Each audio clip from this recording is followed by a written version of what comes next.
బంధువులరా, ఈరోజు భగవద్గీత 2వ అధ్యాయము సాంఖ్య యోగము పారాయణం చేశాం.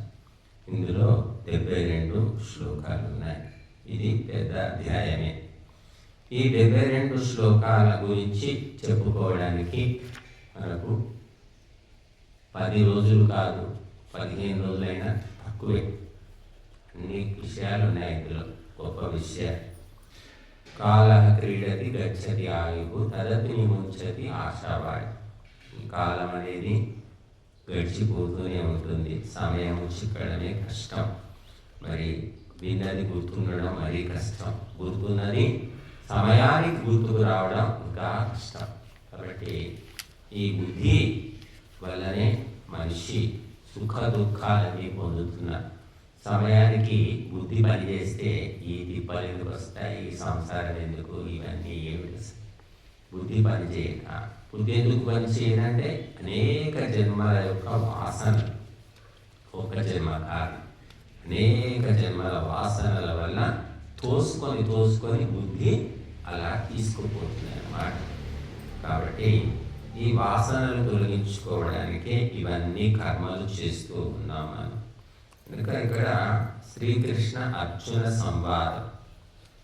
సంవాదంలో మరి అర్జునుడికి శ్రీకృష్ణుడు ఉపదేశిస్తున్నాడు. ఇంకా అర్జునుడు మోహగ్రస్తుడు అని చెప్పారు. అందరూ మోహగ్రస్తులే, అర్జునుడు కాదు. ఇక్కడ సంసారం అనే కురుక్షేత్రంలో అందరూ మోహగ్రస్తులైపోయి కర్తవ్య విమూఢులై ఉన్నారన్నమాట. ఏం చేయాలో తెలియదు, ఏది చేయకూడదో అది చేస్తున్నారు, ఏది చెయ్యాలో అది చేయడం. అందుకే అర్జునుడు కూడా యుద్ధం చేయడానికి వచ్చాడు. యుద్ధం చేస్తే యుద్ధం చేయను, ధనుర్బాణాలు అవసరం లేదు, రాజ్యం అవసరం లేదు, ఏది అవసరం లేదు అని ఒక పిచ్చివాడిలాగా, ఒక మామూలు మనిషిలాగా మాట్లాడుతున్నాడు. కనుక అతనికి కర్తవ్య బోధ, ఆత్మబోధ చెయ్యాలి. అదే ఇక్కడ కౌన్సిలింగ్ అంటాం మన ఇంగ్లీష్లో. తెలుగులో ఏమంటారంటే పరామర్శ. ఏమయ్యా నీకు ఏమైంది, మంచిగా ఉన్నావు, ఏదో జ్వరం వచ్చింది, తగ్గిపోతుంది ఏమయ్యా, ఎందుకంటే బెంగ పెట్టుకున్నావు, నీకు ఎప్పుడు రాలేదు, అసలు ఇంత గట్టిగా ఉండేవాడిని, తగ్గిపోతుంది, ఏం కాదు అని చెప్పేసి పరామర్శ అంటారు. కాబట్టి అలాగా అర్జునుడు గొప్ప వీరుడు, యోధుడు, సామాన్యుడేం కాదాయన. కాబట్టి అటువంటి అర్జునుడికి మోహం వచ్చిందంటే వచ్చింది మరి కర్మ.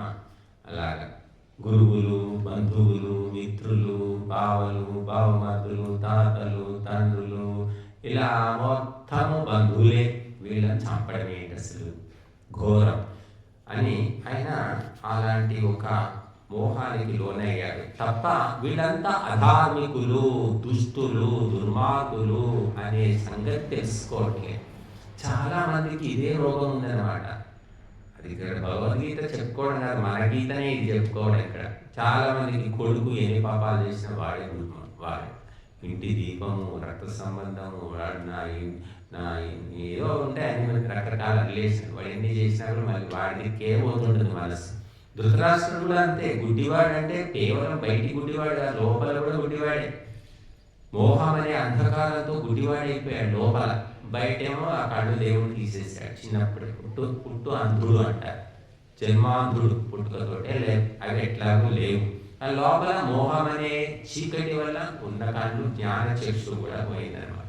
అంటే ఆ ధృతరాష్ట్రులాగా అలా ధృతరాష్ట్రుడు ఉండడం వల్ల ఇదంతా కథ అంతా జరిగింది అనుకోండి. అర్జునుడు మరి మోహం వల్ల నేను చంపను అంటున్నాడు. ఎవరు వీళ్ళంతా దుర్మార్గులు, నువ్వు బంధువులు అనుకుంటున్నారంటే అసలు తమ్ముడు అంటావు, కొడుకు అంటావు, కోడలు అంటావు, మనవాడు అంటావు, వీళ్ళంతా దుర్మార్గులమ్మా, బయట పోయి ఎన్ని పాపాలు చేస్తుంది తెలియదమ్మా.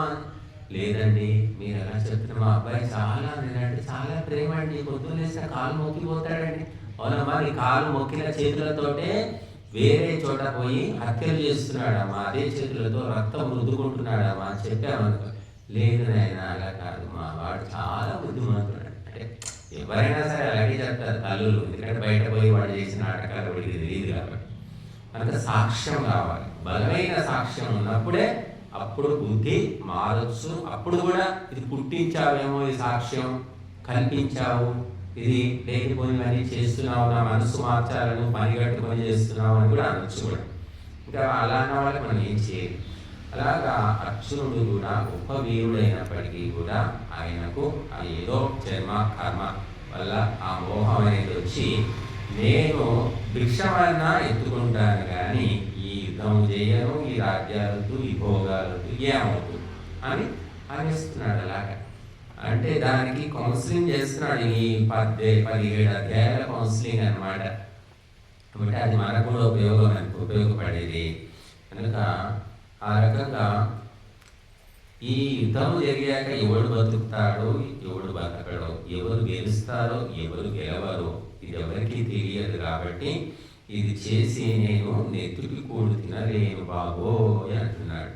అప్పుడు ఆ శ్రీకృష్ణ భగవానుడు ఏం ఉపదేశిస్తున్నాడంటే అశోచానన్వశోచస్త్వం ప్రజ్ఞావాదాశ్చ భాషసే గతాసూనగతాసూశ్చ నానుశోచంతి పండితాః.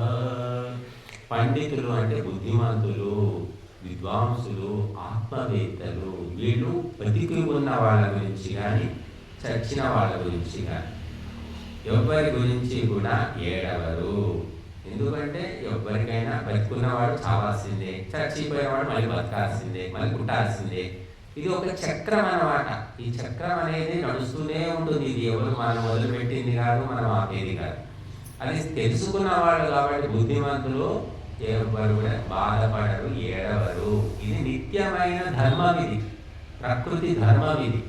కనుక విద్వాంసులు ఎవ్వరు కూడా బాధపడరు. నీవేమో పెద్ద పెద్ద మాటలు చెప్తున్నావు, కాబట్టి పెద్ద మాటలు ఎందుకయ్యా బాబు, ఇది ఏడవలసిన పని ఏమీ లేదు. ఎందుకంటే ఇవి అందరూ కూడా అంటే మానవులే కాదు, ప్రతి ప్రాణికి కూడా ఈ నాశనము, మృత్యువు అనేది తప్పదు. ఈ మృత్యువు తప్పదు కాబట్టి ఈ పరమ సత్యాన్ని తెలుసుకొని పండితులు ఏడవరు. అలాగే మరొక శ్లోకంలో దేహినోస్మిన్ యథా దేహే కౌమారం యౌవనం జరా తథా దేహాంతర ప్రాప్తి ధీరస్తత్ర నముచ్యతి అంటున్నాడు. ధీరులు అంటే బుద్ధిమంతులు, బుద్ధిని అదుపులో పెట్టుకున్న వాళ్ళు, స్థిత ప్రజ్ఞులు. వాళ్ళు మోహాన్ని పొందరట. ఈ శరీరంలో బాల్యము, యవ్వనము, ముసలితనము, తర్వాత చనిపోవడం, ఇది ఒక క్రమ పరిణామము. కొంతమంది ఈ ముసలితనం ఉండదు, యవ్వనం ఉండదు, చిన్న వయసులోనే చనిపోతారు. కొందరు మధ్య వయసులో చనిపోతారు, కొందరు కడుపులో ఉండగానే చచ్చిపోతారు, కొందరు పుట్టగానే చచ్చిపోతారు. ఎన్ని రకాల చావులు, మనుషులు ఎన్ని రకాలు ఉన్నారో అన్ని చావులు ఉన్నాయి. ఇంకొంతమంది చూస్తున్నాం ఈ మధ్య అయితే మరీ ఫ్యామిలీ ప్యాక్ లాగా అయిపోయింది. ఫ్యామిలీ చచ్చిపోతున్నారు. పాపం వాళ్ళు ఏదో వాహనం తీసుకొని టాటా సుమోనో, బీటా సుమోనో ఫ్యామిలీ దర్శనానికి వెళ్ళిపోతూ మొత్తం భార్య, భర్త, పిల్లలు, తల్లి, తండ్రి అందరూ చచ్చిపోతారు. ఎవరో ఒకరు బతికితే బతుకుతారు. అది కూడా భార్య, భర్త స్కూటర్ మీద పోతారు, యాక్సిడెంట్, భార్య భర్త. ఇలాంటివి చూస్తున్నాం, ఇప్పుడు కలియుగంలో చూస్తున్నాం మనం. ఇది మరి పాపాలు పండినాయా, మరి ఏమైనా మనకు తెలియదు. మొన్నటి మనం మీరంతా తెలుసు, కర్నూలు దగ్గర బస్సే తగలబడిపోయి అర్ధరాత్రి 2 గంటలకు 3 గంటలకు 22 మంది 25 మంది సజీవ దహనం. అంటే ఇట్లా నిప్పుల మీద కాల్చుకున్నట్టుగా మొక్కజొన్న కండేలు కాల్చుకుంటారు చూడండి, అలాగా అయిపోయారు వాళ్ళంతా. ఫ్యామిలీ చిన్న చిన్న పిల్లలు కూడా కాలిపోయాయి. మొన్న మనకు తాండూరు దగ్గర యాక్సిడెంట్ అయ్యి బస్సు కంకర బస్సు దాన్ని ఢీకొనడం వల్ల కంకర అంతా మీద పడిపోయి 20 మంది చచ్చిపోయారు. ఇట్లా ఇది సామూహిక మరణాలు అంటారు. సామూహిక మరణాలు ఎందుకు జరుగుతున్నాయి? వ్యక్తిగత మరణాలు అంటే వాడు పాపం చేశాడు, పుణ్యం చేశాడు, ఒకటి జరిగింది. మరి మొత్తము బస్సులో ఎంతమంది ఎందుకు చనిపోతున్నారు? కొంతమంది బతికారు అనుకోండి, అందరూ ఏం చావలేదు. 20-25 మంది ఎందుకు చచ్చిపోతున్నారు అంటే సామూహిక పాపాల కర్మ ఫలము అని చెప్పారు. అంటే ఇప్పుడు చూడండి, మనము యజ్ఞం అంటే యజ్ఞం అనే వాసన ఎవరున్నారో వాళ్ళంతా వచ్చారు. మందుపాటి అంటే ఆ వాసన, ఆ అలవాటు, ఆ పిచ్చి ఉన్న వాళ్ళంతా వస్తారు, సహజంగా వస్తారు. దొంగతనం చేద్దామంటే ఆ దొంగ బుద్ధి ఉన్న వాళ్ళంతా జమ అవుతారు. మీరు చూడండి, ఎక్కడైనా సినిమా పిచ్చి వాళ్ళంతా ఒక చోట జమ అవుతారు. ఏ పిచ్చి ఉన్నవాళ్ళు అక్కడ ఒక గ్రూప్ లాగా జమైపోతూ ఉంటారు. అలాగా ఎవరికైతే కాలము మూడిందో, కర్మలు పక్వమైనాయో, పోయే కాలం దగ్గర పడదో, వాళ్ళంతా కూడా భగవంతుని యొక్క ఆ వ్యవస్థ ద్వారా కాల ప్రభావంతో ఒక్క చోట జమైపోతారనమాట. అందుకే సామూహిక మరణాలు అంటారు. వాళ్ళు ఎక్కడ పుట్టారో, ఏ కులమో, ఏ ఊరో, ఎంత వయసు ఎవరికి తెలియదు, కానీ వీళ్ళందరూ ఒకేసారి ఒకే రకంగా చచ్చిపోయారంటే అందరూ ఏదో ఒక కర్మ, సమానమైన కర్మ చేశారు కాబట్టి ఆ శిక్ష అన్నమాట. కాబట్టి అది మనకు తెలియదు. అందుకోసమే ఇదే గీతలో ఏం చెప్పారు, గహనా కర్మణో గతి అన్నాడు.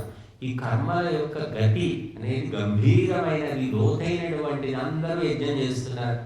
ఇప్పుడు 8 మంది కూర్చొని యజ్ఞం చేశారు.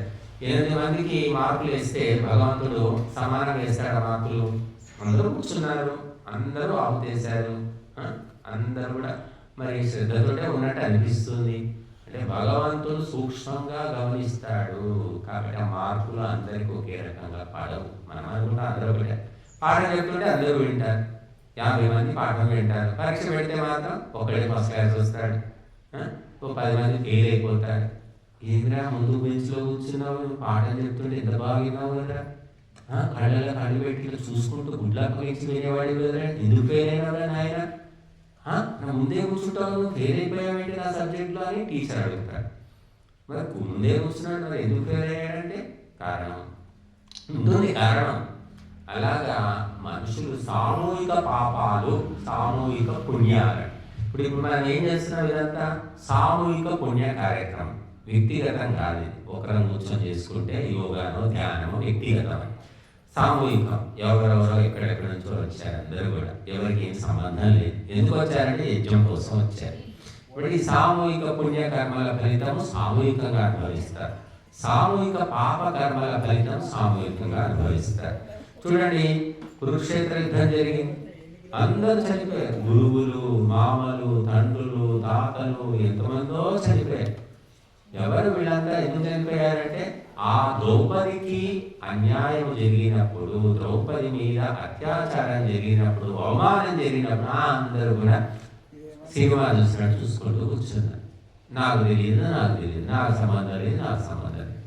ఈ విధంగా అందరూ కూడా చేశారు కాబట్టి పాపంలో భాగాన్వితులు అయ్యారు కాబట్టి వాళ్ళను చావు అనేది వాళ్ళకి తప్పలేదన్నమాట. ఎందుకంటే మామూలు వ్యక్తులు కాదు వాళ్ళు, గొప్ప విద్వాంసులు, అస్త్రశస్త్ర కోవిదులు, గురువులు, 10 మందికి బుద్ధి చెప్పాల్సిన వాళ్ళు అలా గుడ్లప్పగించి చూశారంటే వాళ్ళ ప్రయోజనాల కోసం, స్వార్థం కోసం, అధికారం కోసం. అందుకని వాళ్ళ శిక్ష మరి తప్పలేదు. అందుకే అందరూ చచ్చుకున్నారు. కురుక్షేత్ర యుద్ధంలో అందరూ చచ్చారు. కాబట్టి మనము ఎక్కడైనా సరే అధర్మము, అన్యాయము, అక్రమము జరుగుతూ ఉంది, మీకు తెలియదు, పోయారు అనుకోకుండా పోయారు. ఇక్కడ ఏదో మందు పార్టీ చేసుకుంటున్నాం, మనకి ఎందుకు, మన తాగం గారు మనకి ఎందుకు వచ్చేసే, అరే సుధీర్ రావే అంట, లేదా అవుతున్నాం ఏం కాదు, కూడా వచ్చి కూర్చోం, సమయానికి వచ్చాం అంటే నేను తాగం గారు నాకెందుకు, నేను వెళ్ళిపోతాను. లేదు కూర్చో, ఎవరికి కూర్చోాలి, కూర్చో, చాలా లేని కనపడటం లేదు అసలు అంట. వీడు అది కూర్చుంటాడు, ఇక వాళ్ళ మొహమాటానికో దేనికో కూర్చున్న తర్వాత తాగి ఇంకా మళ్ళీ మెల్లగా పాత సంగతులు, పాత గొడవలన్నీ బయటకు వస్తాయి. వాడు వీడు వెళ్తాడు, వాడు వెళ్తాడు, కొట్టుకుంటారు, హత్య కూడా జరిగిపోతున్నారు. సుధీర్ వెళ్ళినందుకు, అక్కడ కూర్చున్నందుకు ఆయన సాక్షి. నువ్వు తాగకుండా ఎందుకు పోయావు, అక్కడ తాగకుండా కూర్చొని ఏం చేస్తున్నావు, నువ్వు తాగలేదు కాబట్టి నువ్వే సాక్షి. తాగిన వాళ్ళకంటే తాగనోడు నిజం చెప్తాడు కదా, ఉన్నది చెప్తాడు, తాగిన వాడు అబద్ధాలు చెప్తాడు. కాబట్టి అక్కడ బందీ అయిపోతాడు. అందుకోసమే ఎక్కడ చెడు జరుగుతుందో అక్కడికి మనము సాక్షిగా కూడా పోకూడదు, అసలు కాలు కూడా పెట్టొద్దని చెప్పారు. ఎందుకు, ఏం అవసరం అసలు అక్కడ. ఇప్పటికి పాడు పనులు జరిగే ప్రపంచంలో బోలెడు చోట్ల జరుగుతూ ఉన్నాయి, కానీ మనం మంచి పని దగ్గరికి మాత్రమే వెతుక్కుంటూ వెళ్ళాలి. కానీ చెడ్డ పని 1,00,000 రూపాయలు ఇచ్చినా కూడా అక్కడికి మనం పోకూడదు. కాబట్టి ఇక్కడ మరి ద్రౌపదికి అవమానం జరుగుతుంది. ధర్మరాజు జూదం ఆడుతూ ఉన్నాడు, మరి పేరు ధర్మరాజు పెనువేప విత్తయా అని చెప్పాడు వేమన్న. పేరు ధర్మరాజే, కానీ ధర్మమే లేదు. జూద ప్రియుడు, జూదం ఆడాడు. ఒకసారి కాదు, 2 సార్లు ఆడాడు. తెలుసా అందరికీ? మొదటిసారి ఆడినప్పుడు ఓడిపోయాడు.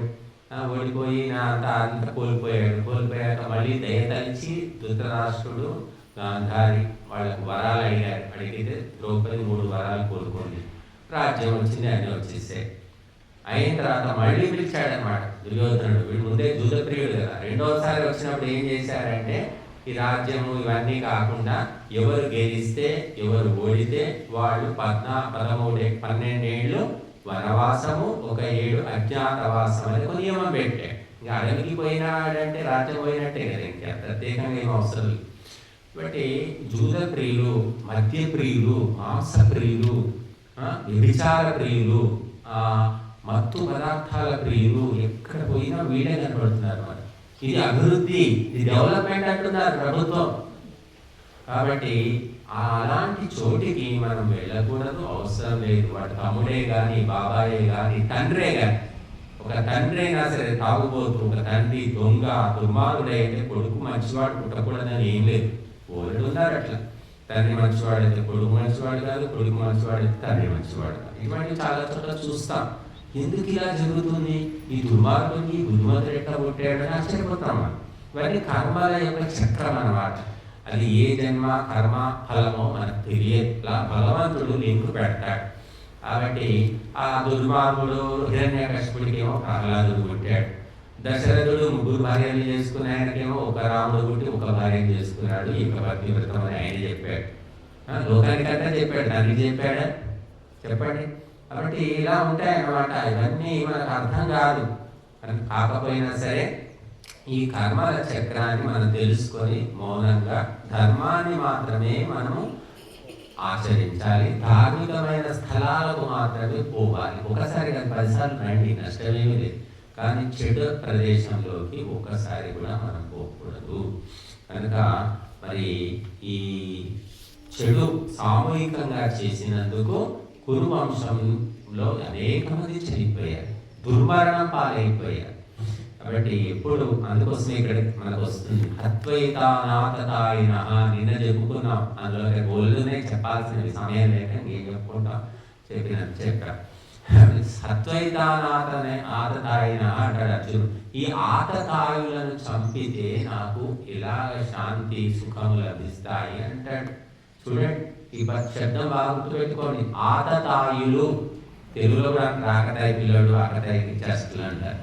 ఈ ఆకతాయి ఏమిటంటే ఆతతాయి అనే సంస్కృత శబ్దం. ఆతతాయి అంటే ఎవరు అంటే నిర్వచనం చెప్పారు మహర్షులు. ఎవరిని ఆతతాయి అంటారంటే అగ్నిదో గరదశ్చైవ ఖడ్గపాణి ధనాపహ క్షేత్రధారాపహారి షడేతే ఆతతాయిన అన్నారు. ఈ 6 ఆతతాయిలు అంటారట. వీళ్ళను క్షమించకూడదట, చంపి పారేయాలి. తర్వాత కావాలంటే 7. నీ తమ్ముడే కావచ్చు, గురువే కావచ్చు, భర్తనే కావచ్చు, భార్య కావచ్చు. ఈ 6 లక్షణాలు ఉంటే వాడిని చంపేసి తర్వాత 7. కానీ చంపకుండా వదిలిపెట్టకూడదు, అది అధర్మము.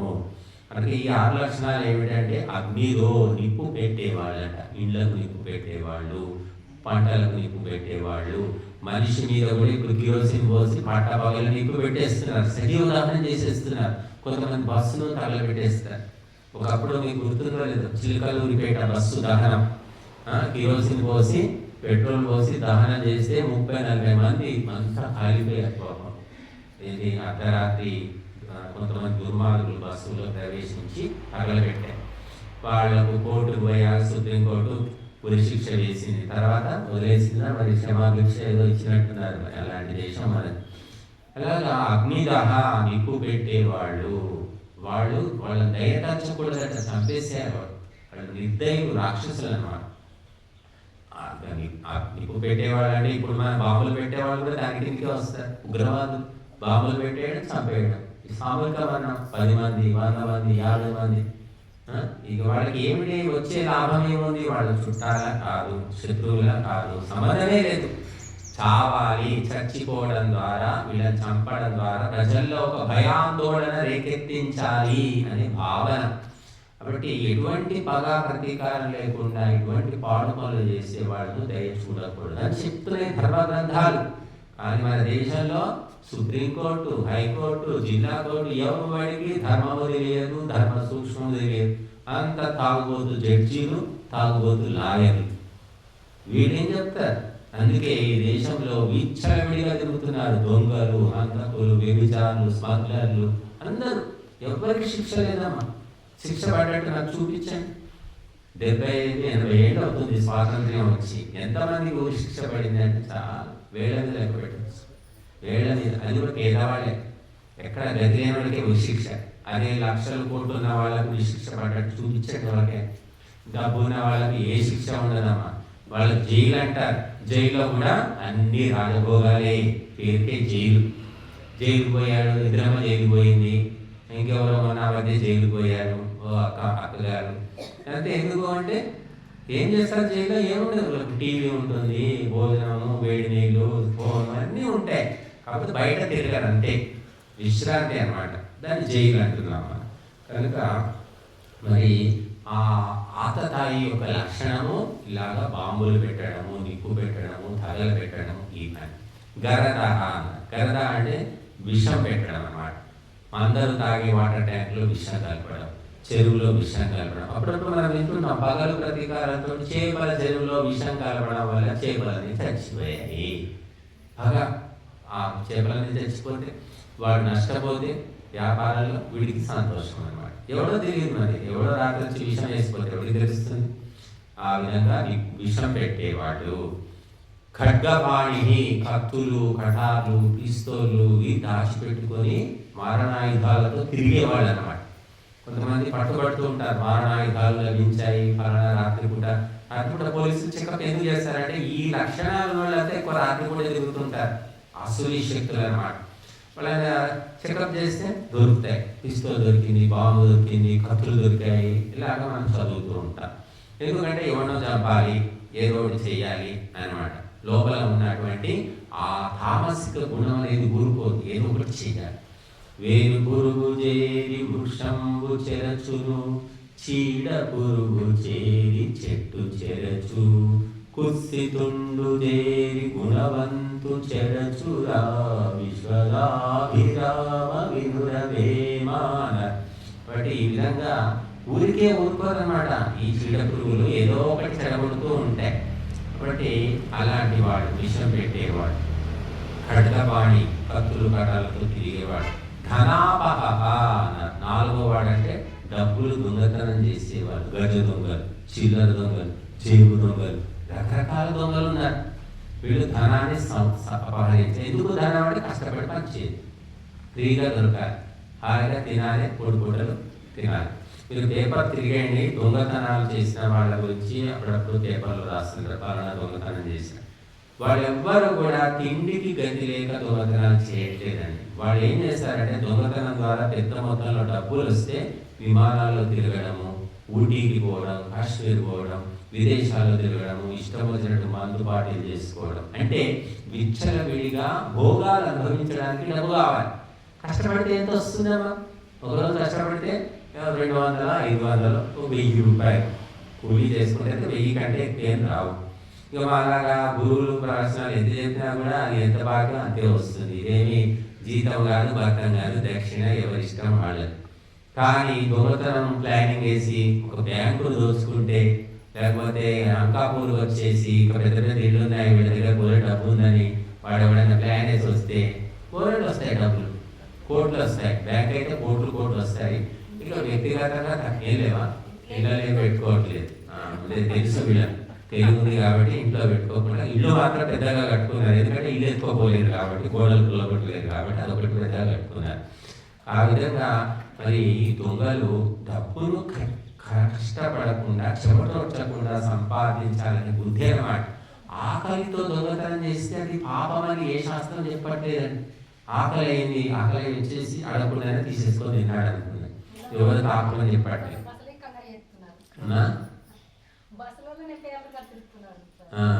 కాబట్టి దొంగతనం అనేది ఆకలి కోసం చేసినది దొంగతనం కాదు అన్నారు. కనుక మరి మిగతా భోగ విలాసాలు తిరగాలి, హాయిగా ఒక్కొక్క దొంగకు 2 భార్యలు, 3 భార్యలు, 10 మంది పిల్లలు. మీరు చదవండి చరిత్ర. ఇప్పుడు కూడా ఎంతోమంది విచ్చలవిడి అలవాట్లు కనుక ఈ దొంగతనాలు చేసే వాళ్ళని కూడా చంపి పాడేయమన్నారు. ఒకసారి దొంగతనం చేసి అయ్యో, రెండోసారి, 10 సార్లు, 20 సార్లు, 50 సార్లు దొంగతనం చేసి కూడా ఇప్పటికీ తిరుగుతూనే ఉన్నారు. పేపర్లో చదివితే ఆశ్చర్యం వేస్తుంది. మన చట్టాలు ఎలా ఉన్నాయి, మన యొక్క రాజ్యాంగం ఏంటి, అసలు మన వ్యవస్థ ఏంటి అంటే దుర్మార్గుడు తప్పించుకొని తిరగడానికి అన్ని రకాల సౌకర్యాలు, లూప్ హోల్స్ మన చట్టంలో ఉన్నాయి. మంచివాడు మాత్రం నానా తిప్పలు పడారు. ఒకప్పుడు మేము చిన్నప్పుడు 5వ తరగతి చదువుతున్నప్పుడు పట్టపగలు మా ఇంటికి లారీ తీసుకొని వచ్చి దొంగలు దోచుకొని పోయారు. మేము ఎవరు లేము, ఊరికి వెళ్ళిపోయాం. ఈ దసరా సెలవులో బతుకమ్మ పండుగ అని అమ్మమ్మ వాళ్ళ ఇంటికి వెళ్ళిపోయాం. మా నాన్నగారు ఇటు వెళ్ళారు తాళం తీసుకొని. పట్టపగలు ఎప్పటి సంగతి 40-50 ఏళ్ళ కింద సంగతి వచ్చి మొత్తం ఇల్లంతా దోచుకొని పోయారు. శని చూడండి. మళ్ళీ పోలీసు కేసు పెట్టి కోర్టు చుట్టూ ఎంత జరిగినా కూడా ఏవో పనికిమాల కొన్ని వస్తువులు వచ్చాయి తప్ప ఏమీ రాలేదు. కాబట్టి ఈ రకంగా దొంగలు కలిసికట్టుగా ఉంటారు. గుర్తు పెట్టుకోండి. ఒక 4 మంచి వాళ్ళు కలిసి ఉండడం కష్టం. 40 మంది దొంగలు కలిసి ఉంటారు, 40 మంది తాగుబోతులు కలిసి ఉంటారు, 40 మంది జూదగాళ్ళు కలిసి ఉంటారు. ఎందుకంటే ఒక చెడ్డ ఆలోచన అంతమందిని కలుగుతుంది. మంచి ఆలోచనతో కలవడం చాలా కష్టం. కాబట్టి ఈ దొంగతనాలు చేసేవాళ్ళని కూడా ఆతతాయిలు అంటారు. తర్వాత క్షేత్రధారాపహారి అన్నారు. క్షేత్రం అంటే భూములు కబ్జా చేయడం అన్నమాట, భూములను ఆక్రమించుకోవడం. ఇదైతే ఇక సర్వసామాన్యమైపోయింది. వాడు భూమి కొనుక్కుంటాడు, పాపం 10 ఎకరాలు, ఎక్కడో పోయి అమెరికాలో ఉంటాడు. ఎప్పుడో సంవత్సరానికి వచ్చి చూస్తూ ఉంటాడు, లేకుంటే అది కూడా ఉండదు. ఈ లోపల ఎవడో తెలుసుకుంటాడు వీడు అమెరికాలో ఉన్నాడు, వీడు రాడు అని కబ్జా చేసుకుంటాడు. దాన్ని కొత్తగా పేపర్లు సృష్టిస్తాడు, అమ్ముకుంటాడు కూడా. హైదరాబాద్లో అపార్ట్మెంట్ కొనుక్కొని తాళం వేసుకొని అమెరికా పోతే అపార్ట్మెంట్కే దొంగ కాగితాలు సృష్టించి అమ్ముకున్న కేసులు ఎన్నో ఉన్నాయి. కాబట్టి క్షేత్రం అంటే భూములు కబ్జా చేయడము, నాదని చెప్పి దొంగ కాగితాలు సృష్టించాడు. తర్వాత మట్టి, సరే భూమి కబ్జా చేశాడు, చివరికి భూమి కబ్జా చేయడానికి వీలు కాకపోతే మట్టి తొక్కుకొని బస్తాల్లో మట్టి తీసుకుపోవడం. ఇసుక అక్రమ రవాణా వింటూనే ఉన్నాం మనం. మట్టిని కూడా తొక్కుకొని తీసుకొని పోవడం. వాడు చూసేసరికి ఏముంది, భూమి అంతా గుంతలుగా ఉంటుంది. ఏమైందంటే మట్టి తొక్కుకొని తీసుకుపోయారు. ఎవరు తీసుకుని మాకు తెలియదండి. చుట్టుపక్కల ఉంటారు, వాడిని అడిగితే మాకు తెలియదు, నేను చూడలేదండి, మాకు వాడే తీసుకుంటాడు, వాడు చెప్తాడు నేను చూడలేదు, అది తెలియదు అంటాడు. మట్టి ఎక్కుపోతారు, ఇసుక ఎక్కుపోతారు, భూమినే మాయం చేస్తారు. ఈ రకంగా క్షేత్ర అపహారి అని చెప్పారు. తర్వాత ఇంకా 6వ వ్యక్తి ఎవరు ఆతతాయి అంటే దారాపహారి, అంటే స్త్రీలను ఎత్తుకుపోయేవాళ్ళు, కిడ్నాప్ చేసేవాళ్ళు, విమెన్ ట్రాఫికింగ్ అంటున్నారు ఇంగ్లీష్లో. అంటే ఆడవాళ్ళ అక్రమ రవాణా. కాలేజీకి పోయే అమ్మాయిలు, స్కూల్కి పోయే అమ్మాయిలు మాయమాటలు చెప్పడము, ప్రేమ అనే పేరుతో వలలోకి దించడము, ప్రేమ అని చెప్పి ఎత్తుకుపోయి ఎక్కడో అమ్మేయడము, ఇలాగ చేయడం అన్నమాట. వరల్డ్ వైడ్గా ప్రపంచవ్యాప్తంగా కొన్ని లక్షల మంది అమ్మాయిలను విమెన్ ట్రాఫికింగ్ చేస్తూ ఉన్నారు. ఎత్తుకుపోతున్నారు, బెదిరిస్తున్నారు, భయపెడుతున్నారు, లోపరుచుకుంటున్నారు. ఎన్నో రకాలుగా జరుగుతుంది. అంటే వీళ్ళందరినీ ఆతతాయులు అంటారట. మరి అటువంటి ఆతతాయులను ఏం చేస్తుందయ్యా మన ఘనత వహించిన రాజ్యాంగం అంటే 3 పూటలు బిర్యానీ పెట్టి, మళ్ళీ బిర్యానీ పెడితే వాడు ఎక్కడ ఊరుకుంటాడు పాపం. మళ్ళీ వాడికి మందు దొరుకుతుంది జైల్లో, సిగరెట్ దొరుకుతాయి, గంజాయి దొరుకుతుంది, అన్నీ దొరుకుతాయట జైళ్ళలో. చెప్తున్నారు చూడండి, మీరు పేపర్లలో కూడా ఇచ్చారు. మొన్నైతే ఒక ఖైదీ కర్ణాటకలో పనప్పరాగ్రహారం అనేది జైలు ఉంది, అందులో వాడైతే మొత్తం బర్త్డే పార్టీ చేసుకున్నాడు. ఖైదీ ఒక కరుడు కట్టిన నేరస్తు ఎలా చేసుకున్నాడంటే అందరూ దొంగలే. కొందరు డ్రెస్సు వేసుకున్న దొంగలు, కొందరు డ్రెస్సు లేని దొంగలు, కొందరు డ్రెస్సు వేసుకున్న దొంగలు. కాబట్టి ఇటువంటి సమాజంలో మనం ఉన్నాం. ఎందుకంటే ఎవ్వరికీ ధర్మం గురించి తెలియదు కాబట్టి శిక్షలు లేవు కాబట్టి వాడు చెలరేగిపోతూ ఉంటాడు. మనం చిన్నప్పుడు అందరికీ తెలుసు, హోంవర్క్ చేయకపోతే కొట్టేవాడు, పాఠం అప్పచెప్పకపోతే కొట్టేవాడు. అప్పుడు భయానికో భక్తికో నేర్చుకొని పోయేవాడు. కొట్టకూడదు, పిల్లల్ని ఏమీ అనకూడదు, కొట్టకూడదు. వాడు రాజకుమారులు, మాకు ఒక్కడే కొడుకు, కొట్టారంటే బాగుండదు, మీ వేళ్ళు విరిచేస్తాం, మీ చేతులు విరిచేస్తాం అని బెదిరిస్తున్నారు తల్లిదండ్రులు. మాకేం పోయే కాలం, మాకేం వచ్చేది ఉంది, వాడిని కొడితే వచ్చేది ఏంటి, కొట్టకుంటే ఏంటి, మాకు నెలకి 50,000 జీతాలు ఇస్తుంటే మాకేం అవసరం, పాడు చెప్పుకుంటే చెప్పుకుంటా, లేకుంటే లేదని ఎవరు కొట్టడం లేదు, తిట్టడం లేదు, తెలుగు కూడా పోవట్లేదు. అలాగా మారిపోయింది వ్యవస్థ. కనుక ఈ ఆతతాయులు మన సమాజం లోపల విచ్చలవిడిగా తిరిగే వ్యవస్థ ఉంది. బుద్ధిమంతులు విచ్చలవిడిగా తిరగలేదు. ఇప్పుడు ఇటువంటి వాళ్ళను చంపేసేయాలి అని ధర్మ గ్రంథాలు చెబుతున్నాయి. అలా చంపకపోవడం వల్ల ఒక్క ఆతతాయి వల్ల కొన్ని వేల మంది ఇబ్బంది పడతారనమాట. ఒక్కటి వల్ల ఆ ఒక్కడిని చంపి పారేయడమో శిక్షించడమో ఏదో చేస్తే ఎంతో మంది ప్రశాంతంగా ఉంటారు. కాబట్టి ఇందుకు సంబంధించిన విషయాలు ఎన్నో ఉన్నాయి. కాబట్టి ఆ ఆతతాయిల గురించి నువ్వు నా వాళ్ళు అంటావు ఏంటి? అసలు నా తమ్ముడు అంటావు, నా తాత అంటావు, నా తండ్రి అంటావు, పెదనాన్న అంటావు, వీళ్ళంతా ఆతతాయిలు, అధార్మికులు, ధార్మికులు కారు. ఈ పాయింట్ తెలుసుకో నువ్వు అని చెప్తున్నాడు. మనం కూడా అంతే. సరే, కొడుకు బుద్ధిమంతుడు, ఈసిన వీడు దాటడు, కోడలేమో దేవత, అలా ఉంటే వాళ్ళని సపోర్ట్ చేయండి, వాళ్ళని ప్రోత్సహించండి, పొద్దున్నేసి వాళ్ళకి దండం పెట్టండి, తప్పులేదు. కానీ దుర్మార్గులు, నీచులు, భ్రష్టులు, తాగుబోతులు, జూదగాళ్ళు, వాళ్ళు నీ సంతానం అనే భ్రమలో ఉన్నావు. వాళ్ళు నీ సంతానం కాదు, నీ పాపం యొక్క ప్రతిరూపాలు వాళ్ళు. వాళ్ళను ఎంత శిక్షిస్తే, ఎంత దూరం చేసుకుంటే అంత నీవు పుణ్యగతులను పొందుతావు. ఈ విషయము గాంధారికి, ధృతరాష్ట్రుడికి చాలాసార్లు కృష్ణుడు చెప్పాడు, విదురుడు చెప్పాడు, సంజయుడు చెప్పాడు, ఎంతో మంది చెప్పారు. గాంధారి, ధృతరాష్ట్రులు మోహాంధకారంతో వినలేదు. నా కొడుకులు బుద్ధిమంతులు, నా కొడుకులు అని ఒక మమకారం అన్నమాట. అలాంటి మమకారంతో ఈ ప్రపంచం అంతా కూడా నాశనం అయిపోతుంది. కాబట్టి అక్కడ శ్రీకృష్ణుడు అర్జునుడికి ఉపదేశిస్తున్నాడు, వీళ్ళంతా నీ బంధువులు కాదు, ఆతతాయులు. కనుక శరీరం లోపల మరణము, జననము అనేవి సహజమైన ధర్మాలు. ఇవేమి కొత్తవి కాదు.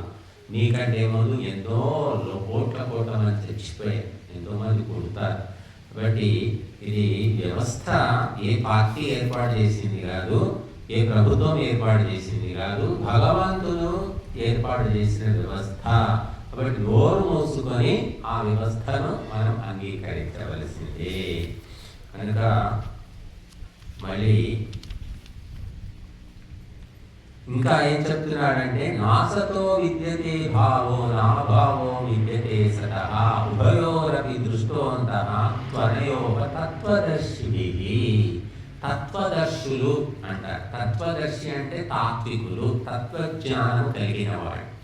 వాళ్ళు ఏం చెప్తున్నారు అంటే, లేని దాని నుంచి ఉన్నది రాదు, ఉన్నదానికి నాశనం లేదు. కాబట్టి ఒక చెట్టు, మర్రి చెట్టు కనబడుతుంది మనకు, ఇంత పెద్ద మర్రి చెట్టు ఎక్కడి నుంచి వచ్చింది? లేని దానిలోంచి వచ్చిందా? కాదు కదా, చిన్న విత్తనంలోంచి వచ్చింది. అలాగా అంత పెద్ద మర్రి చెట్టు మరి చివరికి ఏమైపోతుంది అంటే మళ్ళీ అది నాశనం అయిపోతుంది. ఎక్కడికి పోతుంది అంటే, నాశనము అంటే సంస్కృతం లోపల కనిపించకుండా పోవడము అంతే తప్ప లేకుండా పోవడం కాదు. మనమంతా శరీరాలు ఉన్నాయి, ఈరోజు ఉన్నాయి, 50 ఏళ్ళ తర్వాత 20 ఏళ్ళ తర్వాత ఈ శరీరాలు ఉండవు, మనం ఉండము. కబూర్ ఉంటుంది కానీ మనం ఉండము. ఎక్కడికి పోతాయి ఈ శరీరాలు అంటే పంచభూతాల్లో కలిసిపోతాయి. కనుక ఈ నాశనము అయిపోయింది, కుండ పగిలిపోయింది అంటే మట్టిలో కలుస్తుంది. మరి మట్టిలో కలిసిపోయిన కుండ కనిపిస్తుందా అంటే కనిపించదు. కానీ కనిపించకుండా అయిపోతుంది, మన కళ్ళు తెలుసుకోలేము అన్నమాట. అందుకే శాస్త్రకారులు ఏమంటారు, కార్యకారణ సంబంధం అంటున్నారు. నువ్వు మట్టిలోంచి కుండ తయారు చేస్తున్నావు, మరి ఇసుకలోంచి కుండ చేస్తావా? చెయ్యి. నువ్వు కుండ చేయడం బాగా వస్తుంది కదా, 30 ఏళ్ళ నుంచి కుండ చేసి అమ్ముతున్నావు.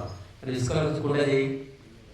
కుండ ఇసుకలోంచి ఎట్లా చేస్తారే? ఇసుకలోంచి అది మట్టిలోంచి వస్తుంది. మరి నువ్వు గొప్ప కుమ్మరి వాడివి కదా, ఇసుకలోంచి ఎందుకు చేయలేము అంటే అది కుదరదు.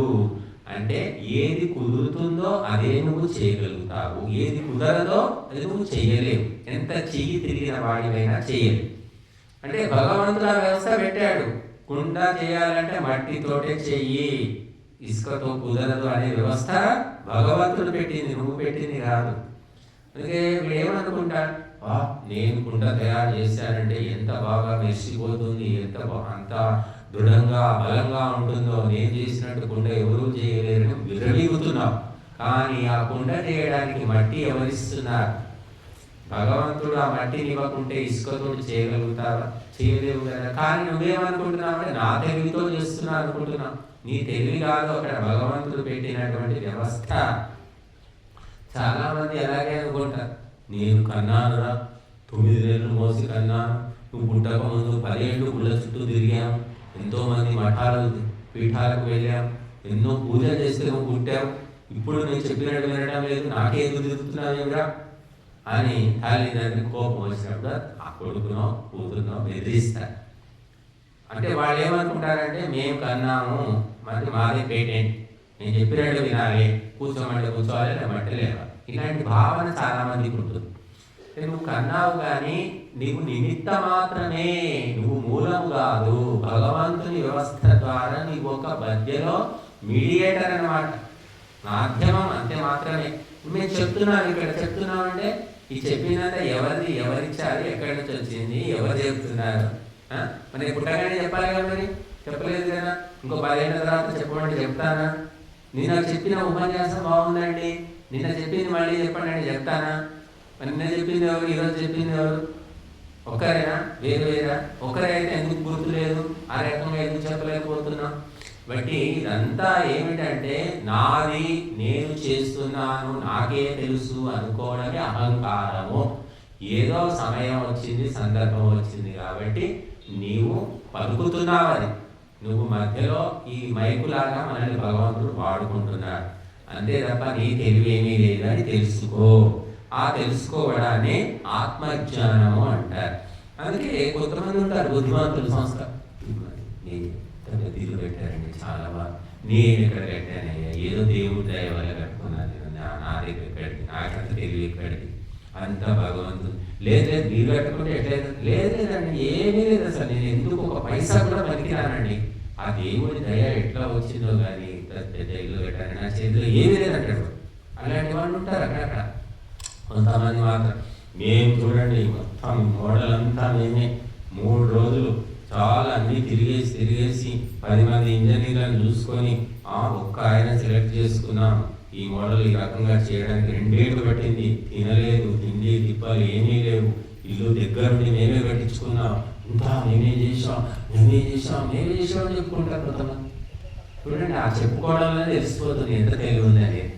కాబట్టి మనిషి ఎప్పుడూ కూడా నువ్వు చేశావు, సక్సెస్ అయ్యావు అంటే అది నీ తెలివి కాదు అని తెలుసుకో. నువ్వు ఫెయిల్ అయ్యావైతే మాత్రం నీ తెలివే, నువ్వు ఫెయిల్ అయితే మాత్రం నువ్వే కారణం. నువ్వు పాస్ అయితే మాత్రం నీ వెనక 10 మంది 100 మంది ఉన్నారు.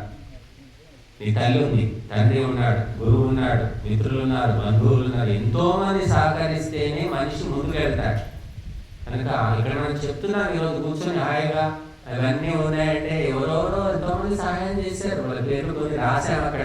రాయని వాళ్ళు కూడా ఎంతోమంది ఉన్నారు, ఎంతోమంది చేస్తున్నారు, మనం వచ్చి కూర్చొని ఇక్కడ చెప్పుకుంటున్నాం. కాబట్టి ఇది ఏదో భగవంతుని అనుగ్రహము అంతే తప్ప నా తెలివితోటి నేను చేసుకున్నాను అనడం చాలా అహంకార భరితమైన మాటలు అన్నమాట. ఎప్పుడు కూడా అహంకారంతో అనకూడదు. ఇప్పుడు ఏదో అంటే చేసాము, అప్పుడు కుదిరిందండి, దేవుని దయ వల్ల జరిగింది, మాదేం లేదండి అని ఇలాగా మనం తప్పు నేనే చేశాను. కొంతమంది అయితే నేను లేకుంటే అసలు ఇంట్లో నడవదండి, నేను ఉండాల్సిందే, అసలు నేను లేకపోతే పొలం చూసుకోరు, ఇల్లు చూసుకోరు, ఏది కాదండి, నేను ఉంటే తీరాలి అంట.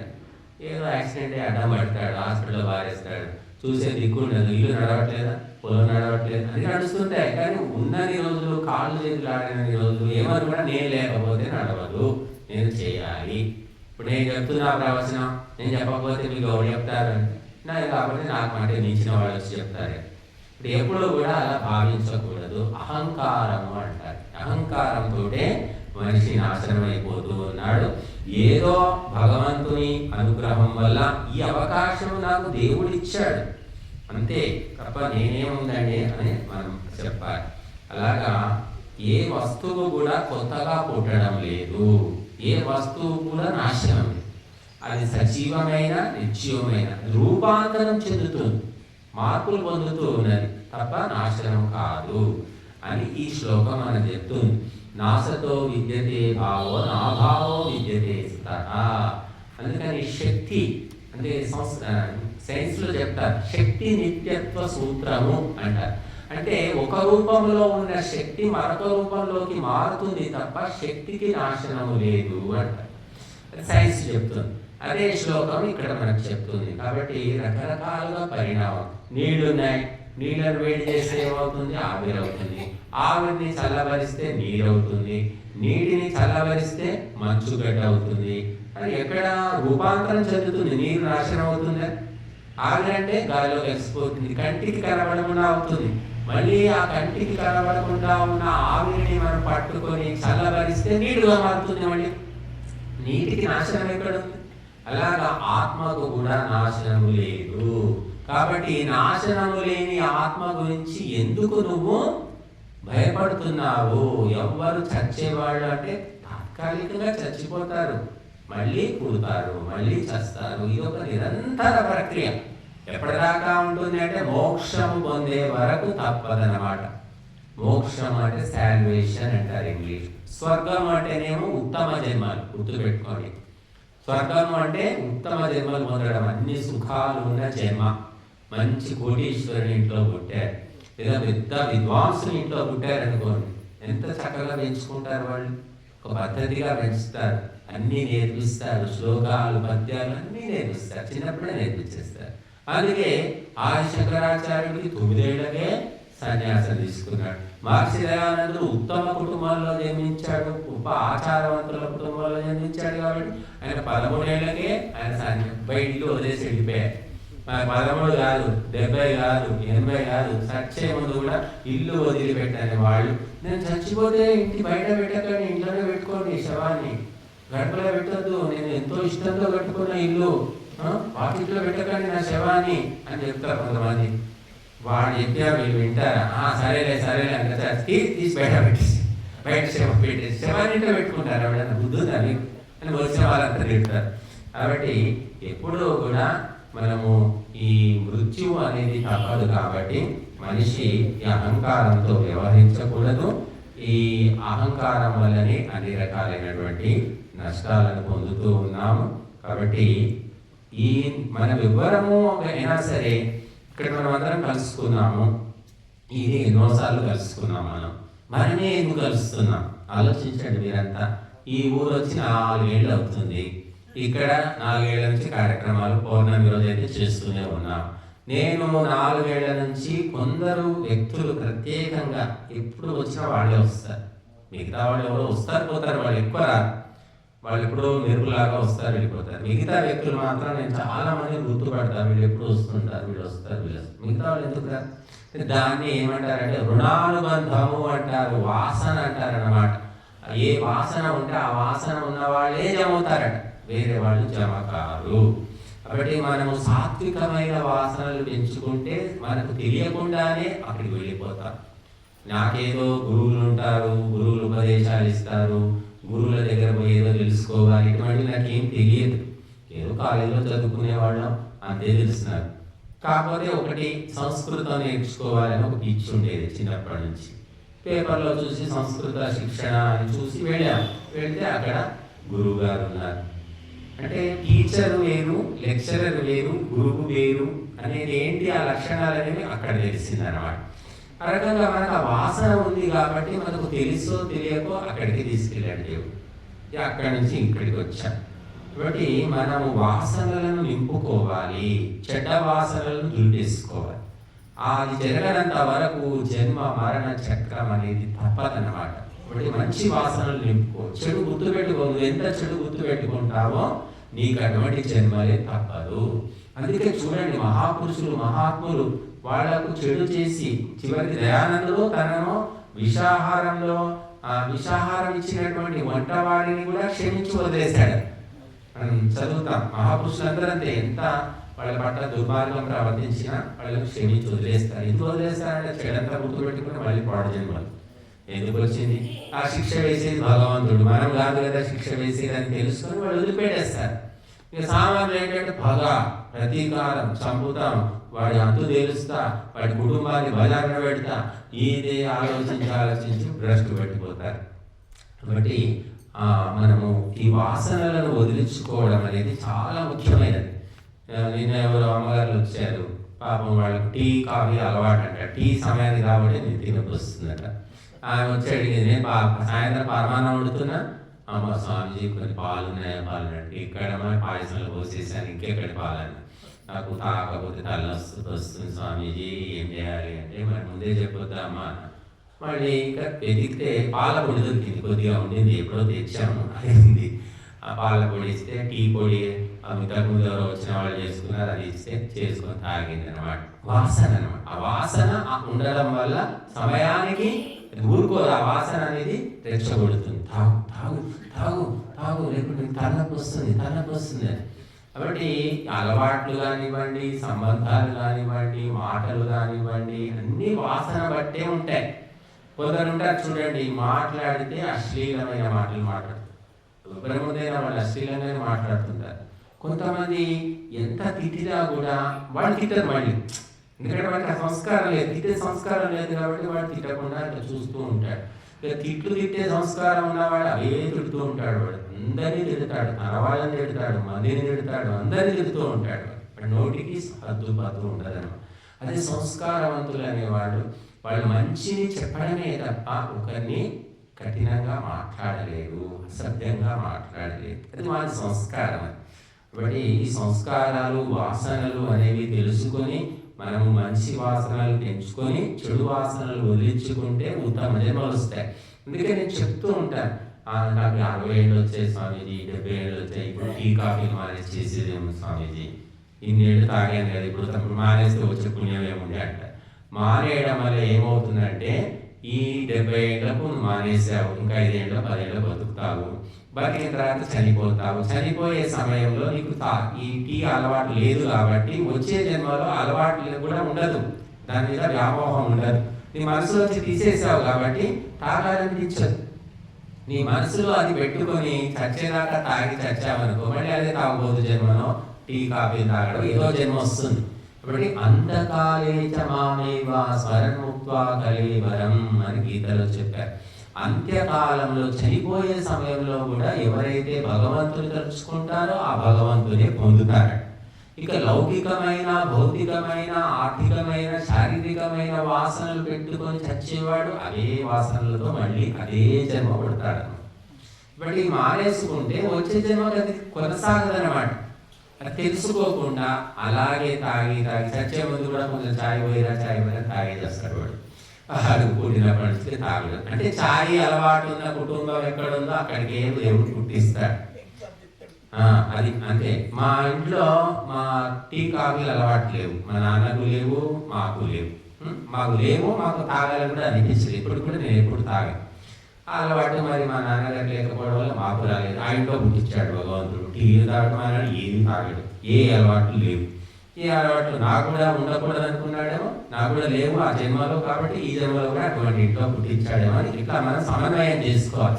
కాబట్టి మనము అలవాట్లు మానేస్తే ఇప్పటికిప్పుడు ఏం అద్భుతం జరుగుతుంది, ఏం మార్పు జరుగుతుంది అంటే అది కనబడుతుంది, కానీ వచ్చే జన్మకు కూడా అది రాకుండా ఆగిపోతుంది అనేది తెలుసుకోవాలి. యజ్ఞానికి వస్తున్నారు, గంగమ్మ వస్తుంది, ఆమెకి ఏం తెలియదు, చదువుకోలేదు, ఏదో మంచిది అనిపించింది, వస్తుంది. ఆ వాసన వల్ల ఏమవుతుందంటే మళ్ళీ జన్మలో కూడా యజ్ఞయాగాలు చేసి ఆ విద్వాంసుల కుటుంబంలో పుడుతుందేమో తెలియదు. మరి ఆ వాసనతో చనిపోయినప్పుడు ఆ వాసనకు న్యాయం చేయాలి కదా. మరి భగవంతుడు అటువంటి ఇంట్లో పుట్టిస్తాడు, రైతు కుటుంబంలో పుట్టదని అయిపోయింది. కాబట్టి అలాగా మనం అందుకని మంచి వాసనలు ఇష్టం ఉన్నా ఇష్టం లేకపోయినా, తెలిసినా తెలియకపోయినా, ప్రత్యక్షంగా పరోక్షంగా ఎలాగైనా సరే మంచిని కానీ చెడును కానీ మనం నమ్మినప్పుడు, ఆచరించినప్పుడు అది మనల్ని అటే తీసుకొని వెళ్ళిపోతుంది. కాబట్టి మనము ఈ సత్సంగం చేస్తూ ఉంటే యజ్ఞంలో పాల్గొని అన్నీ గుర్తుంటాయా అంటే ఎవరికి నీకు మాకు కూడా గుర్తుండవు, మీకు గుర్తుంటాయో మాకు కూడా గుర్తుండవు. చెప్తున్నాము, సమయానికి చెప్తున్నాము, మళ్ళీ ఏం చెప్పామంటే మేము చూసుకుంటే ఆశ్చర్యం అనిపిస్తూ ఉండదు. ఎన్నో విషయాలు చెప్తూ ఉంటాం. కాబట్టి ఇవన్నీ కూడా ఏమిటంటే వాసనను బట్టి అవన్నీ జరుగుతూ ఉంటాయి. కాబట్టి మంచి వాసనలు పెంచుకోవాలి, చెడు వాసనలు వదిలించుకోవాలి. అది అత్యంత ముఖ్యమైన కార్యక్రమం అన్నమాట. కాబట్టి కొంతమంది అసలు నాకు చిన్నప్పటి నుంచి కూడా ఈ మద్యము వాసన అంటేనే దూకొచ్చేస్తుంది. అసలు బ్రాండీ విస్కీ అంటారు కదా, చాలా వాసన విచిత్రంగా భయంకరంగా ఉంటుంది. ఆ వాసన చూస్తేనే నాకు అసలు పడదన్నమాట. ఎందుకు అంటే మనం గత జన్మలో లేదు కాబట్టి ఈ జన్మలో కూడా పడదు. గత జన్మ కంటిన్యూ ఉంటే ఈ జన్మలో కూడా పడు. తల్లిదండ్రులు లేకుండానే 12 ఏళ్ళకి 10 ఏళ్ళకే తాగడం మొదలు పెడుతున్నారు బోలెడు మంది. కాబట్టి మనం అందుకోసమే ఎవరి సంగతి మనకు అనవసరం. ఈ జన్మలో నిన్ను నువ్వు ఉద్ధరించుకో, నిన్ను నువ్వు బాగు చేసుకో, నిన్ను నువ్వు చిల్లడ పట్టుకో, నువ్వు చెరిగేసుకో. తప్పకుండా నీకు ఉత్తమ జన్మలు వస్తాయి. ఈ జన్మలో కూడా సుఖశాంతులు మొదలవుతాయి. ఇంతకుముందు ఏదో గడిచిపోయింది తెలియదు, ఇప్పటి నుంచైనా మొదలు పెట్టు, తెలుసుకున్నావు కదా. కాబట్టి అది కనుక ఉన్న వస్తువుకు నాశనము లేదు, లేని వస్తువు కొత్తగా పుట్టదు. ఈ ప్రపంచం మొత్తం కూడా చక్రం, రంగుల రాట్నం అంటారు. ఆ సంతలు మేళాల్లో పెడుతూ ఉంటారు రంగుల రాట్నం అని. దాంట్లో సీట్లు ఉంటాయి, అలా కూర్చుంటే తిప్పుతూ ఉంటుందట. కింది వాడు పైకి పోతాడు, పై వాడు కిందికి వస్తాడు. అలాగా ఈ ప్రపంచమే ఒక రంగుల రాట్నము.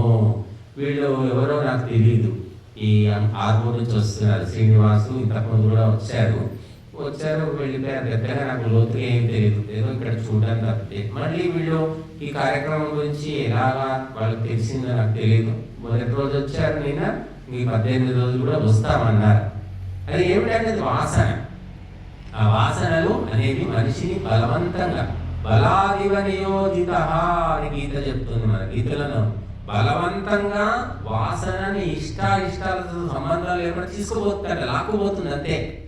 కాబట్టి వాసన బలీయంగా ఉన్నప్పుడు దాన్ని ఎవరు కూడా ఆపలేరట. కాబట్టి మనం బలీయమైన సాత్విక వాసనలను పెంపొందించుకుంటే ఉత్తమ జన్మలు వస్తాయి. ఇక బలీయమైన తామసిక వాసనలు పెంచుకుంటే నీచమైన జన్మలు, నీచమైన వ్యవస్థలు ఇవి తప్పదన్నమాట. కాబట్టి మరి ఈ ప్రతి వస్తువు పుడుతుంది అంటే దాని వెనక కారణం ఉంటుంది. కారణం లేకుండా కార్యం ఉండదు. గాలిలో సృష్టి పుట్టలేదు, గాలికి ఏర్పడలేదు. మంత్ర ఖాళీ అనగానే సృష్టి పుట్టలేదు. దీనికి కారణం ఏంటంటే మూల ప్రకృతి అని చెప్పారు. మూల ప్రకృతి అనేది సృష్టిగా మారింది. కాబట్టి మనమందరం కూడా ఏదో ఒక కారణం వల్ల ఇలా కలుసుకుంటూ ఉంటాము. దీని వెనక బలీయమైన కారణం ఉంటుంది. నేను గత 40 ఏళ్ళుగా ఎన్నో చోట్ల హోమాలు చేస్తూ ఉన్నా.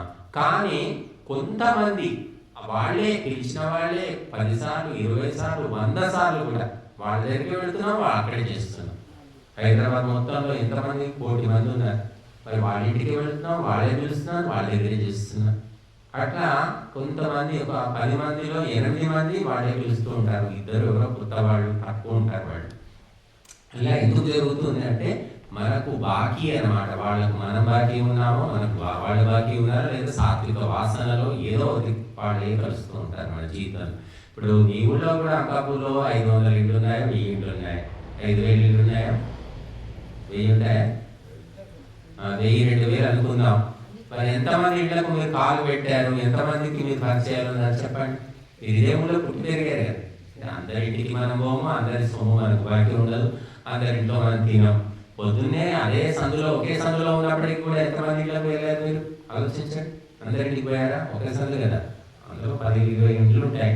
వెళ్ళాము అంటే మనకు ఎక్కడ బాకీ ఉందో, ఎక్కడ వాసన అనేది కుదురుతుందో అక్కడికే వెళ్తాం అన్నమాట. కాబట్టి ఇదంతా అందరికీ కూడా అనుభవేక వేద్యమే. కాబట్టి మనము ఇష్టమున్నా లేకపోయినా మంచిని పెంచుకునే ప్రయత్నం చేయాలి. కనుక ఇక్కడ అదే చెప్తున్నాడు, వాసాంసి జీర్ణాన్ని యథా విహాయ. ఈ శ్లోకం ఏం చెప్తుందంటే పాత బట్టలను, చిరిగిపోయిన బట్టలు, పాత బట్టలను ఏం చేస్తాము, వదిలిపెట్టేస్తాం, కొత్త బట్టలు వేసుకుంటాము. కొంతమంది పాత బట్టలు కూడా చిరుగులు కుట్లు వేసుకుంటారు. ఒకప్పుడు ఎప్పుడో 40 ఏళ్ల కింద అట్లా చేసేవాళ్ళు. ఇప్పుడు ఎవరు కూడా ఒక్క జత 2 ఏళ్ళు వేసుకోగానే అది పాత పడకపోని పిల్లలంతా కూడా పారేస్తున్నారు, కొత్తవి వేసుకుంటున్నారు, కొత్త డ్రెస్సులు వేసుకుంటున్నారు. ఒక్కొక్క అబ్బాయికి 20 డ్రెస్సులు, అమ్మాయికి అయితే 40 డ్రెస్సులు. ఇంకా మహిళా మండలి అయితే 100 చీరలు, 150 చీరలు, 200, 500 చీరలు ఇలా జమ చేసుకుంటూ ఉన్నారు. ఒకప్పుడు అలా ఉండేది కాదు. పాత బట్టలను మళ్ళీ కుట్టుకొని వేసుకునేవాడు. చెప్పు కూడా తెగిపోతే 10 సార్లు 100 సార్లు కుట్టించుకునేవాడు చెప్పులు. ఇప్పుడు అట్లా కుదరదు. ఒక్కొక్క అబ్బాయి కాలేజీ చదువుకునే అబ్బాయికి 10 జతలు ఉంటున్నాయి చెప్పులు, షూస్ అన్నీ కూడా. అది కాలం వచ్చింది.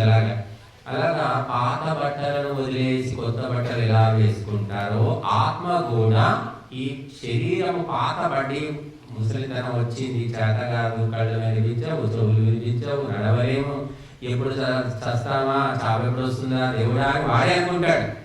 ఇక చావు రావడం దేవుడి చావు వస్తే బాగుండు, తొందరగా చస్తే బాగుండు రోజు 10 సార్లు అంటాడు. అంటే ఇక అయిపోయింది, బండి పాత పడింది, దీంతో ఏమీ లాభం లేదని తెలిసిపోతుంది. కనుక దాన్ని వదిలిపెట్టేసి మళ్ళీ భగవంతుడు కొత్త శరీరాన్ని ఇస్తాడు అని చెప్తుంది శ్లోకం. కాబట్టి ఆత్మకు మరణము లేదు. మనిషి బట్టలు పాతవి కొత్తవి ఉంటాయి, కానీ మనిషి అయితే అదే మనిషి కదా. అలాగే ఆత్మ కూడా అలాగే ఉంటుంది. కాబట్టి వీళ్ళంతా చచ్చిపోయి ఎక్కడికో పోరు. నీ బంధువులు, మిత్రులు, గురువులు, తండ్రులు, తాతలు అందరూ కూడా మళ్ళీ పుడతారు వాళ్ళ కర్మాన్ని బట్టి. నువ్వు చంపేది ఎవరిని అంటే అధర్మానికి శిక్ష వేస్తున్నావు తప్ప వారి మీద వ్యక్తిగతమైన ద్వేషంతో కాదు అని చెప్తున్నారు. బట్టి ఈ అస్త్రశస్త్రములు ఈ ఆత్మను ఛేదించలేవు, అగ్ని దహించలేదు, నీరు ఎండింపజేయలేదు, ఆ గాలి ఆర్పలేదు అని ఈ ఆత్మను పంచభూతాలు ఏమీ చేయలేవు అని చెప్తున్నాడు. అంటే ఆత్మ అనేది కంటికి కనిపించదు. జీవాత్మను ఎవ్వరు చూడలేరు, యంత్రంతో కూడా చూడలేరు, ఎలక్ట్రానిక్ మైక్రోస్కోప్లో కూడా కనిపించదు. ఎందుకంటే అన్నిటికంటే సూక్ష్మం. బాలాగ్ర శతభాగస్య శతధా కల్పితస్య చ ఉపనిషత్తు చెప్తుంది.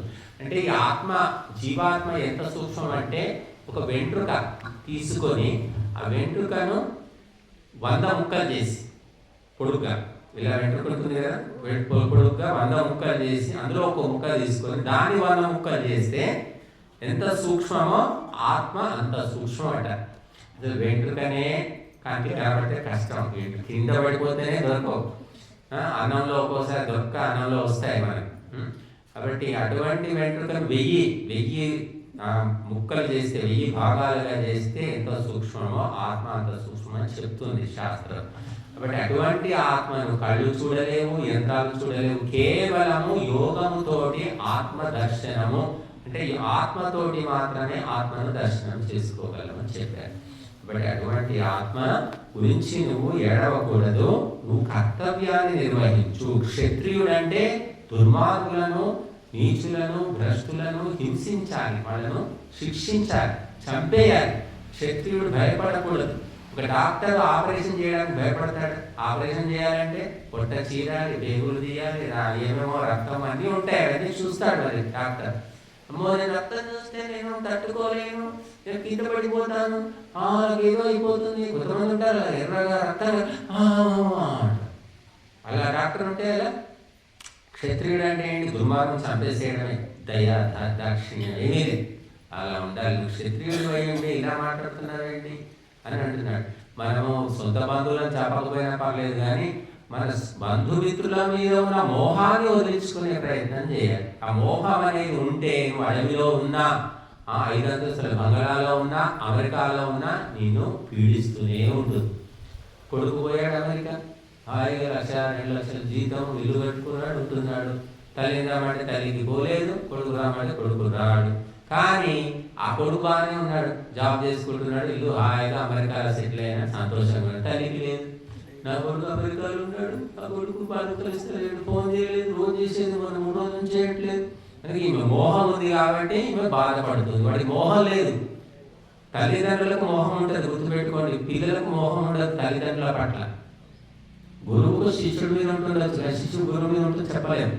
కానీ తల్లిదండ్రులకు మాత్రం నా కొడుకు వాడు ఢిల్లీకి రాదైనా తల్లికి కొడుకు అని ఎప్పుడు మోహం ఉంటుంది. ఎందుకుంటుంటే వీళ్ళు కన్నారు కాబట్టి, వీళ్ళు పెంచారు కాబట్టి, అంటే వీళ్ళ ఉత్పత్తి కాబట్టి, వీళ్ళు తయారు చేశారు కాబట్టి వాడి మీద మోహం ఉంటుంది. వాడు ఏంటంటే తీసుకొని పోయాడు, వాడు అప్పు వీళ్ళ దగ్గర బాకీ ఉన్నాడు కాబట్టి అన్ని వసూలు చేసుకొని పోయాడు. వాడికి ఎందుకు ఉంటుంది? అప్పు ఇచ్చిన వాడికి బాధ ఉంటుంది, కానీ తీసుకుపోయి ఎగ్గొట్టిన వాడికి ఏం బాధ ఉంటుంది?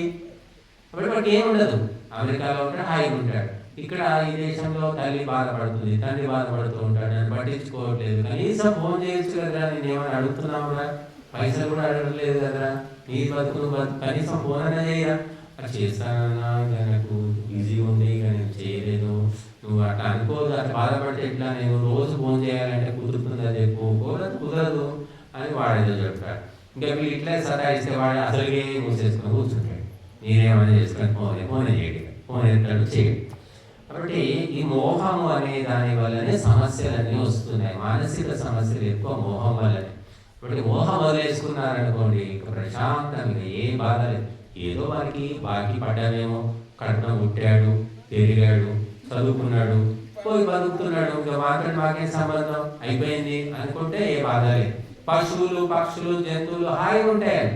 మరలాగా నేను పెంచాను, నేను నీకు గడ్డి పెట్టాను, నీకు గింజలు తెచ్చి ఇచ్చాను, ఏ పక్షి మరొక పక్షితో అనదు. అవి ఏదో రెక్కలు రాగానే వాడి దారి వాడి చూసుకుంటాయి. మనిషికి మాత్రము ఈ జన్మ కాదు, ఎన్నో జన్మల దాకా వాసన ఉంటుంది. కొంతమంది అప్పుడప్పుడు మనం వింటుంటాం పునర్జన్మ కథలు. వాడు ఏదో జన్మలో భర్త, కొడుకు చనిపోయిన తర్వాత కూడా వాసన వల్ల మళ్ళీ పుట్టి ఆ వెతుక్కుంటూ వెళ్ళాడట ఇంటికి. అటువంటి కేసులు స్టడీ చేసి మరి ఉన్నాయి. అటువంటి పారాసైకాలజీ అంటారు ఇంగ్లీష్లో.